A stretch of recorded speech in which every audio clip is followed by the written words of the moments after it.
प्रेम की कीमत क्या है? एक प्रेम कहानी। गांव में एक विद्वान ब्राह्मण रहता था। ब्राह्मण की धर्मपत्नी तो कुछ साल पहले एक बीमारी की चपेट में आकर परलोक सिधार गई। लेकिन ब्राह्मण की एक सुंदर और सुशीली बेटी थी जिसका नाम चंद्रप्रभा था। ब्राह्मण अपनी बेटी से बहुत प्रेम करता था और वह उसके लिए एक योग्य वर की तलाश में था। ब्राह्मण प्रतिदिन प्रातःकाल संध्या वंदन करके आसपास के गांव में भिक्षा के लिए जाता था। इस दौरान चंद्रप्रभा घर का कामकाज निपटा के पानी लेने जाती थी। तत्पश्चात भोजन बनाती थी। भिक्षा से आने के बाद ब्राह्मण भोजन करके शास्त्रों का अध्ययन करता था। हमेशा की तरह एक दिन चंद्रप्रभा पानी लेने नदी किनारे गई हुई थी। तभी उसकी निगाह दूसरे किनारे पर खड़े एक युवक से लड़ गई। पहली ही नज़र में चंद्रप्रभा ने उसका मन मोह लिया। अब प्रतिदिन वह युवक वहां आकर चंद्रप्रभा को निहारने लगा। चंद्रप्रभा उसकी मनोदशा जान चुकी थी, अतः वह भी उसे निहारने लगी। प्रेम दोनों ओर से था किंतु मौन था। फासला केवल नदी के दो किनारों का था।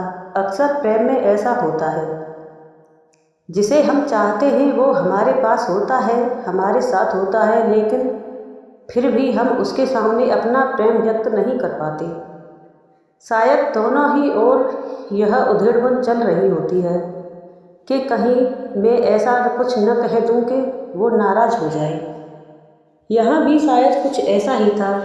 भय और संकोच, ये दोनों ही थे जो इंसान को मौन रहने पर मजबूर कर सके। अब यहाँ भय था या संकोच, यह तो कहानी पढ़कर आप ही बताइए। संयोग से एक दिन इसी तरह एक दूसरे को निहारने में चंद्रप्रभा नदी में फिसल गई। उसके नदी में गिरते ही वह युवक भी छलांग लगा के कूद पड़ा और उसे पकड़कर किनारे तक लाया और बोला, ध्यान से पानी भरा कीजिए, अगर डूब गए तो होते तो। मुस्कुराते हुए चंद्रप्रभा बोली, डूबती कैसे, आप जो थे। वहीं से दोनों के प्रेम का मौन भंग हो गया।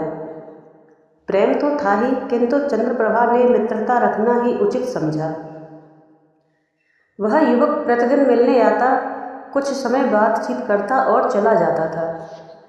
चंद्रप्रभा भी अकेली थी, अतः उसे भी अपने दुख सुख साझा करने के लिए एक मित्र मिल गया। एक दिन युवक ने चंद्रप्रभा के सामने विवाह का प्रस्ताव रखा।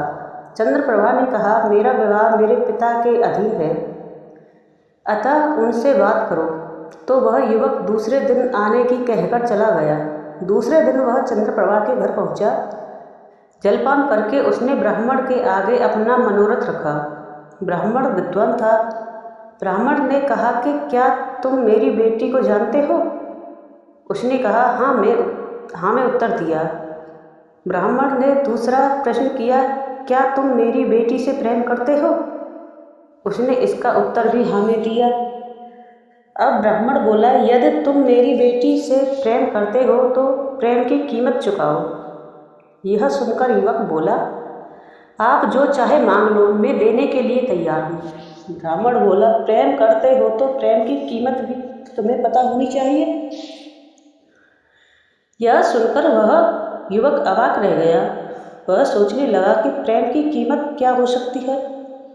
तभी ब्राह्मण हंसते हुए बोला, नहीं पता तो पहले प्रेम की कीमत पता करके आओ, फिर मेरी बेटी का हाथ मांगना। यह सुनकर वह युवक घर से निकल गया और जो कोई राह में मिलता उससे प्रेम की कीमत पूछता। भटकते भटकते उसे एक अजनबी मिला, जिसने बताया कि यहाँ से थोड़ी ही दूर पीपल वाली पहाड़ी पर एक विद्वान महात्मा रहते हैं, वह तुम्हारे प्रश्न का उत्तर अवश्य दे देंगे।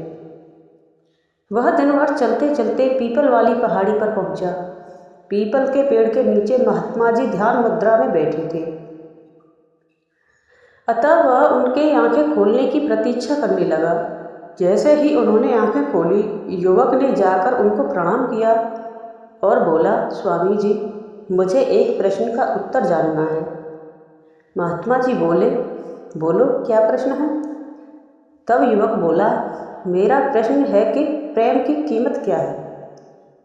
महात्मा जी हंसे और बोले, पगले, ये प्रश्न तो तू खुद से पूछ, जो तेरी कीमत है वही तेरे प्रेम की कीमत है।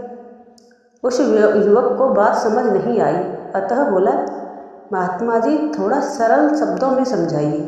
तब महात्मा जी बोले, तू अपने शरीर से प्रेम करता है कि नहीं? युवक बोला, हाँ करता हूँ।